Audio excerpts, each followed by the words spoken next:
Tony गौरैया अपने जन्मदिन पर केक के सामने खड़ी रो रही थी। आज मुझसे मिलने कोई नहीं आया, ये जानकर भी कि आज मेरा जन्मदिन है कोई नहीं आया।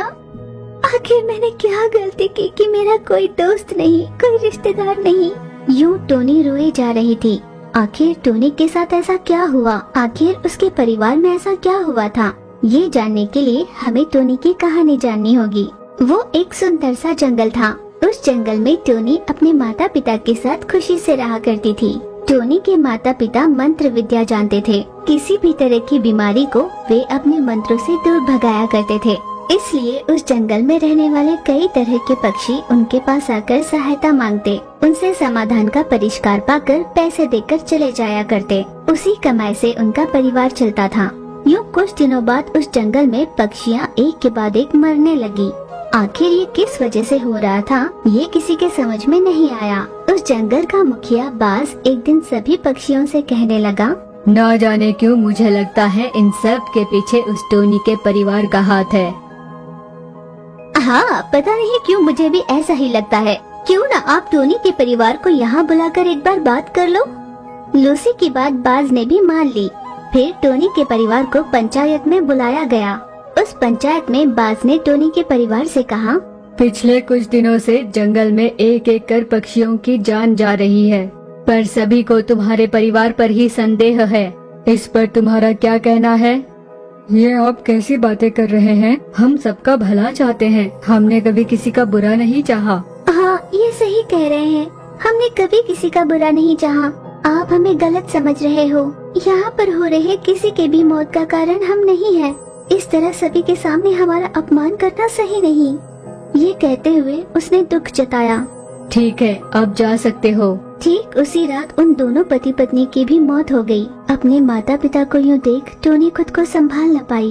माँ, बाबूजी, तुम्हें क्या हुआ है? माँ उठो ना, बाबूजी उठो ना, बाबूजी, ये क्या हो गया? यूँ जोर जोर से रोने लगी थी टोनी। उसके रोने की आवाज सुन आस पड़ोस में रहने वाले सभी पक्षी उसके घर पर आए। टोनी के पास आए छोटू तोता, चीचू कौवा, लूसी कबूतर और मही चील ने उसे सांत्वना दी। वहाँ पर आए सभी पक्षियों में छोटू तोता ने बाज को जाकर कहा, मैं न कहती थी, इन्होंने कोई जादू मंत्र किया होगा जो उन्हीं पे भारी पड़ गया। यूँ हर कोई आकर उनके बारे में तरह तरह की बातें करने लगा। फिर अंतिम संस्कार की विधि पूरी हुई। टोनी की सारी सहेलियों के घर में उनके माता पिता कहते, अब तुम में से किसी को टोनी से मिलने की कोई जरूरत नहीं। वो अच्छे परिवार से नहीं है, उससे दोस्ती रखने की जरूरत नहीं। यूँ उन्हें डांटा करते। अपने माँ बाबूजी के डर से कोई भी टोनी से मिलने नहीं जाया करता। टोनी आते जाते अपने सहेलियों को देखती और आवाज भी लगाती तो वे अनसुना कर चले जाया करते। इसलिए टोनी मजदूरी कर पैसे कमाने लगी और उसी से अपना गुजारा कर रही थी। टोनी के माता पिता के मरने के बाद भी उस जंगल में और भी पक्षियाँ एक के बाद एक मरने लगी। लगता है वो टोनी भी कोई क्षुद्र पूजा कर रही होगी। उन सभी ने टोनी से मिलकर पूछा, कहीं तुम अपने माता पिता की तरह कोई पूजाएं तो नहीं कर रही? यूँ जोर लगाकर बाज ने टोनी से पूछा, मैं ऐसा कुछ करना नहीं जानती। यूँ बार बार उसे पूछते ही रहे, पर टोनी का जवाब नहीं बदला। इस पर उन्होंने टोनी की बात पर विश्वास किया और वहाँ से चले गए। यूँ ही दिन बीत रहे थे। कुछ दिनों बाद टोनी का जन्मदिन आया। वो अपनी सहेलियों से मिलने गई। दोस्तों, आज मेरा जन्मदिन है, तुम सभी को जरूर आना है। तुम सब आओगे ना? मैं पिछली सारी बातें भूल चुकी हूँ, अभी अभी उस दुख से बाहर निकल पाई हूँ। अगर तुम सब आओगे तो मुझे बहुत अच्छा लगेगा। यूँ टोनी के कहने पर भी वे बिना कुछ कहे वहाँ से चले गए। इसी विषय पर सोचती हुई टोनी बहुत दुखी हो रही थी। माँ बाबूजी, जब से तुम दोनों चले गए हो मेरी जिंदगी नरक बन चुकी है। समझ में नहीं आता मैं किस लिए जीऊं। यूं ही रोते रोते टोनी की आंख लग गई। उस रात एक के बाद एक कर टोनी की सारी सहेलियाँ अपने घर में बिना बताए टोनी के घर आए। टोनी, उठो टोनी, देखो हम आए हैं। आंखें मलती हुई टोनी ने उन्हें ऐसे देखा जैसे वो सपना है या सच।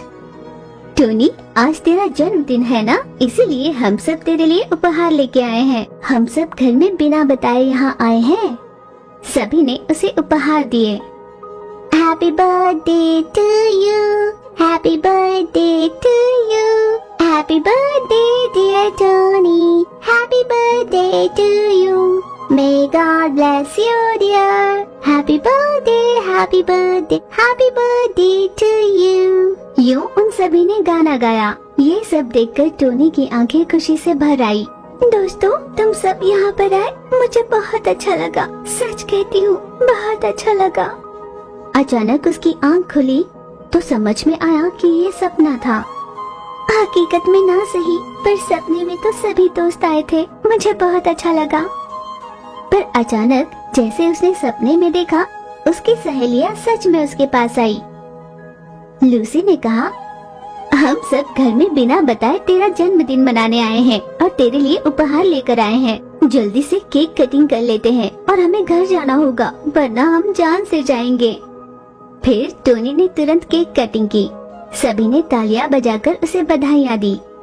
केक खाकर जाते जाते लूसी ने उससे कहा, दोस्त, हम भले ही तुम्हारे पास न हो, पर तुम्हारे साथ हैं। हमारा ध्यान तुम पर हमेशा होता है। भले ही हम तुमसे बात नहीं करते, पर तुम्हारे बारे में हर जानकारी रखते हैं। हमारे माता पिता से डरकर हम तुमसे खुलकर कुछ नहीं कह पाते। बस यही एक वजह है, हम तेरे बारे में ऐसा नहीं सोचते जैसा सभी सोच रहे हैं। लूसी से ये बात जानकर टोनी की खुशी का ठिकाना नहीं था। सच कहती हूँ दोस्त, तुम सबका यहाँ आना मेरे लिए बहुत बड़ी बात है। कम से कम इस तरह अपनी दोस्ती चलती रहेगी, इसकी खुशी है मुझे। टोनी ने अपनी मन की बात रखी। उसके दोस्तों ने उससे विदाई ली और वहाँ से अपने घर के लिए निकल पड़े। उस दिन से टोनी बाकी पक्षियों की सोच को लेकर कभी दुखी होती तो उसके दोस्त आज भी उसके साथ हैं, ये सोचकर खुश हुआ करती थी। हम भी इसी बात की आशा करते हैं कि गांव वालों को टोनी की सच्चाई का कभी न कभी पता चल जाए। वो रात का समय था। टोनी गौरैया अपना ऑटो लिए हड़बड़ी में कहीं जा रही थी। अचानक गौरैया ने सड़क पर एक चील को पड़ा हुआ देखा। ये कौन है और सड़क पर इस तरह पड़ा हुआ क्यों है? गौरैया ऑटो से उतरकर उसे देखने गई तो देखा उसके शरीर पर चोटें लगी थी। वो चील को लिए अपने घर गई। अगली सुबह गौरैया हर रोज की तरह जल्दी से उठकर अपने घर के काम में लग गई।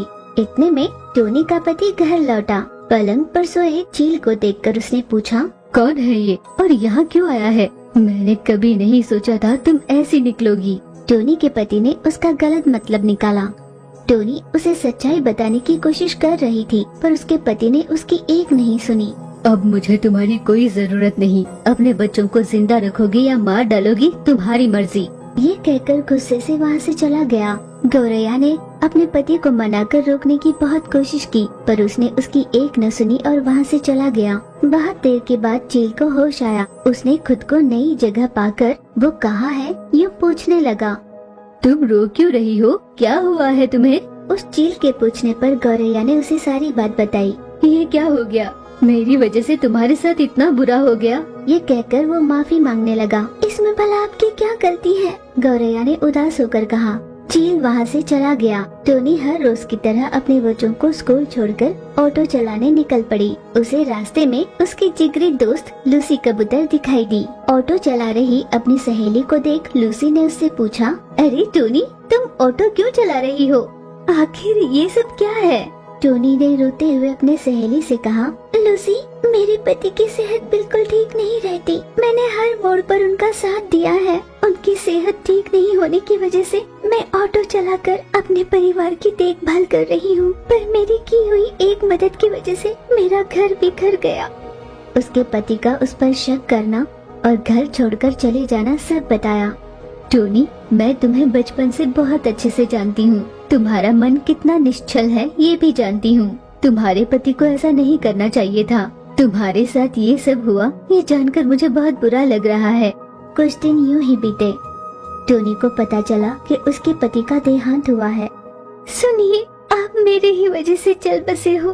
मैंने कोई गलती नहीं की। मैं आपको कैसे बताऊं? गौरैया फूट फूट कर रोने लगी। पति के दाह संस्कार की विधि पूरी हुई। टोनी ने खुद को संभाला और ऑटो चलाकर होने वाली आमदनी से अपने बच्चों की परवरिश करने लगी। टोनी को तकलीफों को झेलते हुए देख उसके सहेलियों को उस पर बहुत दया आती थी। इस तरह कब तक अकेली मेहनत करती रहोगी? बोलो, तुम्हारी उम्र अभी बहुत कम है। तुम्हें दूसरी शादी कर खुशहाल जीवन बिताना चाहिए।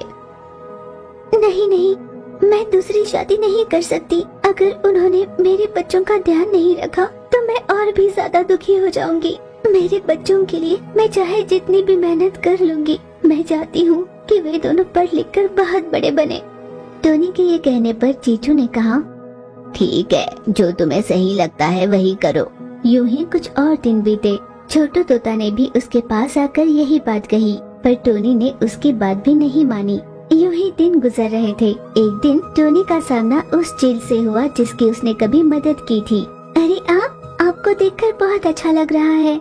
अब आप ठीक तो हो ना?